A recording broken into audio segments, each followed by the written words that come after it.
Really, you could set up a tent, a hammock, or a tarp just about anywhere.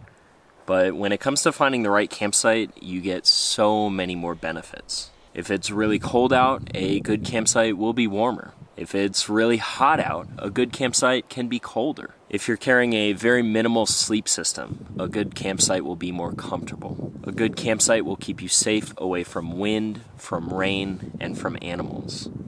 A good campsite is typically not the most beautiful of campsites, but it is most certainly the safest. Personally, I carry very little on my through hikes.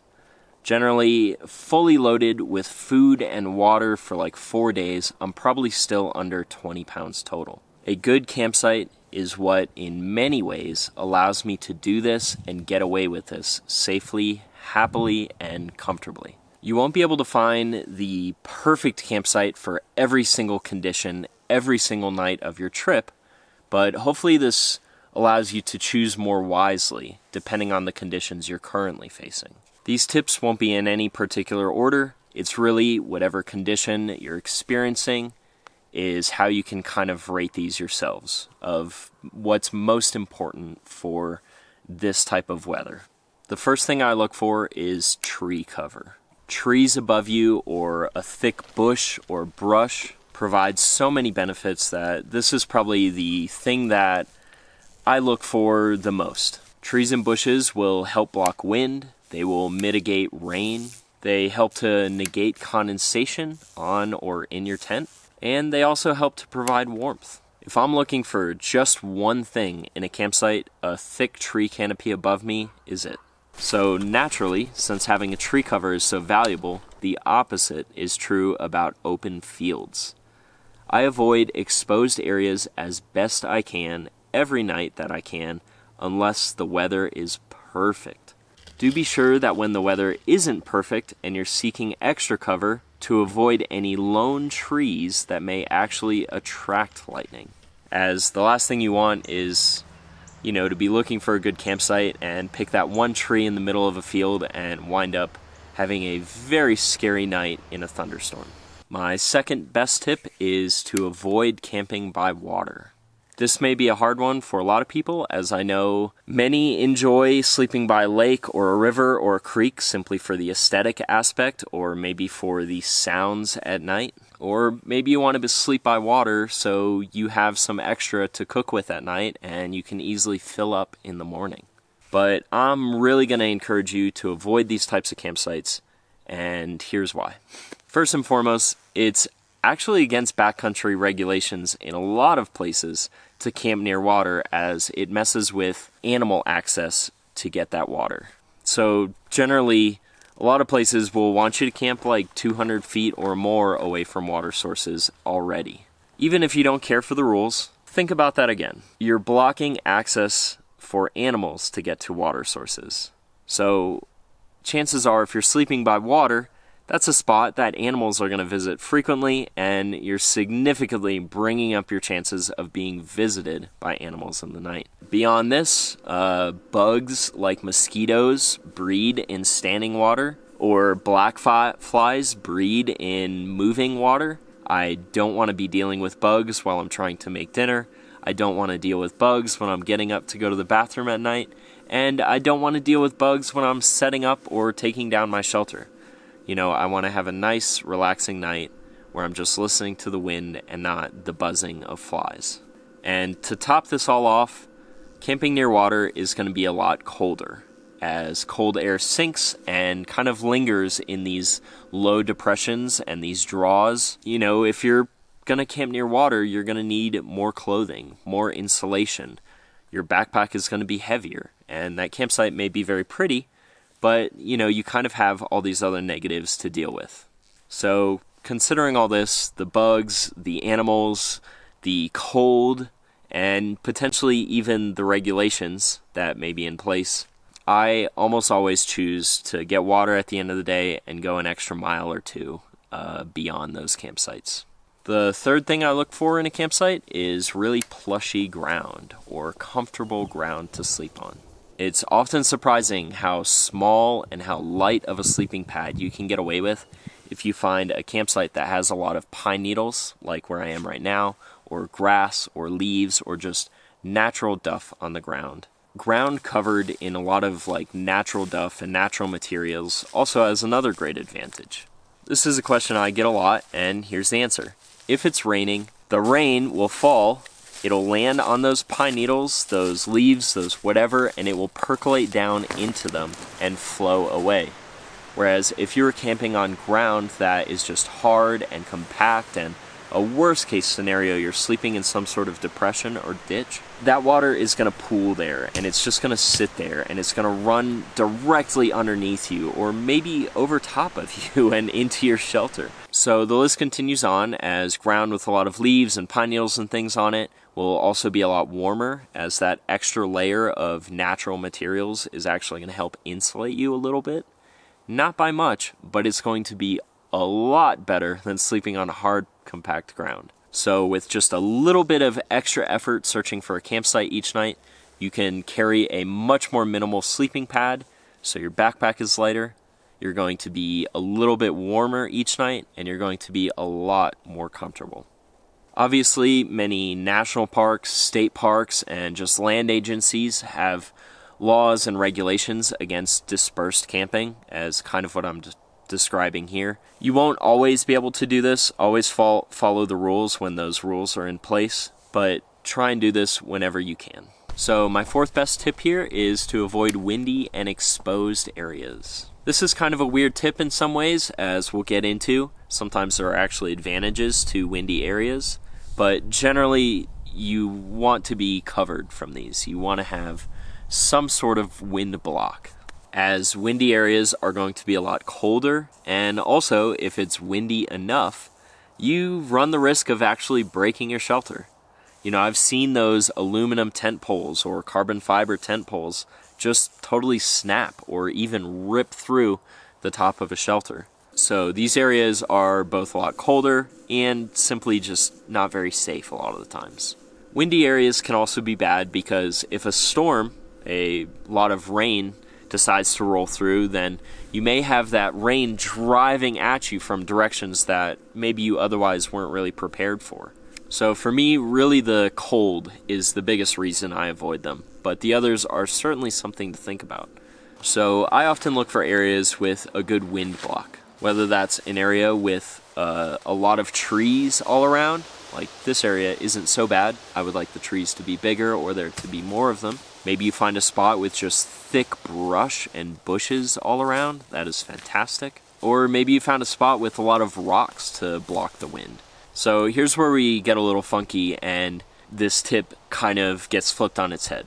Sometimes you want to be camping in a more windy area, and it's kind of up to you to decide what type of condition you're trying to prevent. And the first reason for this is if there are bugs around. Sometimes a light breeze or a heavy wind, if there's a ton of bugs around, can actually be really preferable over just a really quiet, nice, calm campsite where the bugs can really wreak havoc on you. If it's really hot out, then having a nice breeze can be a really nice thing to help cool down. And if you've been dealing with a lot of condensation, either inside of your tent or a lot of dew on the outside of your tent that's been forming each night, and you're having to pack up a wet tent in the morning, every morning, and that really sucks, then try camping in a more windy area and see how that helps. Or, just as a bonus thing, you could just try opening up your tent more. You know, maybe having one of the vestibules open so you get more airflow. My fifth tip here is to avoid popular campsites. A popular campsite is going to be extremely well worn, and the ground is going to be very hard and compact, and it's going to be a lot colder and more uncomfortable to sleep on. Since so many people have camped there before, animals in the area may be accustomed to finding food there or trash there. And in the night, you know, these animals may have a routine of just going to all these popular campsites one by one to check if there's anyone there or if anyone's left out more trash. If it's a weekend or a Friday, then you may have to contend with a slew of possibly drunk people or maybe just people that aren't so fun to be around, when you're just looking for a good night's sleep. I know in many cases it is very nice to be able to get a little beer or something as trail magic while you're out camping, but you can't always rely on these people to be friendly and nice and people you actually want to be around. Again, I just want to avoid these campsites, and I will gladly forego the beer and sleep somewhere a little bit more quiet. And if this campsite is near a road, maybe it is even on a road, then you may have to contend with people who, want to mess with hikers and want to mess with campers. Whether that's young kids just playing pranks or something, or whether that's older people who are a little more unsavory. Pretty much as a rule, I will avoid a campsite near a road at all costs, because I just do not want to deal with that. So my 6th tip for choosing a campsite, and arguably this is the most important tip of all if you were going to rate these, leave no trace. A lot of what we're talking about here is known as wild camping or disperse camping or stealth camping. These are words you've probably heard before, but now maybe you have a better idea of what they actually mean. Avoiding popular campsites and kind of choosing spots that maybe no one has ever camped before. If the area you're hiking in doesn't allow this, always please obey the rules. Certainly getting fined by a park ranger or, having to pay some fine for staying at one of these sites that isn't allowed would not be fun, but also these rules are there for a reason. Many of these places that we're hiking through have endangered plant life or animals that take precedent over our vacations, over our camping trips. These animals, they live there, this is their home. Or maybe you're at a park that sees a lot of visitors. I think the Great Smoky Mountains National Park sees more visitors per year than any other national park. Someone correct me on that, please. The Appalachian Trail goes right through it, and I know a lot of AT hikers kind of get a little bit entitled about, I'm an AT hiker, screw these rules. Why should I follow them? Well, it's because they see millions of visitors per year. And if everyone said screw these rules, then that section of trail would suck. All the trees would be chopped down, the ground would all be ruined and hard and compact, and, the landscape would just be ruined. A lot of these areas may have a lot more visitors than you may realize, and that is certainly one reason to, stick by the rules and stay at designated campsites. Whether these rules are in place or not, whether you're staying at a designated campsite or not, leave no trace is extremely important. I always avoid making fires as to not damage the ground or pick an area clean of kindling. I never uproot plants or break branches as to make room for my shelter. I make sure to not only pick up after myself, but also others who have chosen to leave trash or maybe by accident just drop some trash. If I am disperse camping and I happen to have left an imprint where I've slept, then I will always try to kind of smooth the area over or kind of try and return the land back to how it was before and the plant life back to how it was before. And remember, this is leave no trace. This isn't leave some trace or leave a little bit of a trace. If you've camped somewhere, then the idea is that you want to make it look like that no one has ever camped there before, that you did not exist, that you are just a ghost passing through the area. Always keep in mind that you are not the first person to ever walk this land, and you will certainly not be the last person either. So what I kind of take away from all these little lessons that I've learned over the year is, at least in one regard, the prettiest campsite is not always the best campsite. Sleeping on top of a mountain, for instance, is going to make for some really amazing photos, but it's also going to be colder, and if a storm rolls through, you're potentially going to be in some danger. So I will almost always try and sleep lower down among the trees and get my photos while I'm hiking up there during the day. The same goes for lakes and rivers. The prettiest campsite is not always going to be the best campsite. I can see why these places are so appealing, but in the end, they tend to make your life a lot harder that the area is going to be colder or more buggy, or you just have to carry a lot more gear to compensate. So your pack is going to be a lot heavier, and that's going to make your hiking trip less enjoyable. So anyway, these are my best tips for finding the best possible campsite. I know at first this may seem like a lot of information, and trust me, I know. But the more you practice these things, the more you try and remember these things or write these things down and just do them on a nightly basis, it just gets easier and easier. So anyway, I hope this helps you on your next hiking trip, on your next through hike, whatever you got coming up. I hope this makes your life a lot nicer when you're out camping. Thank you guys so much for watching.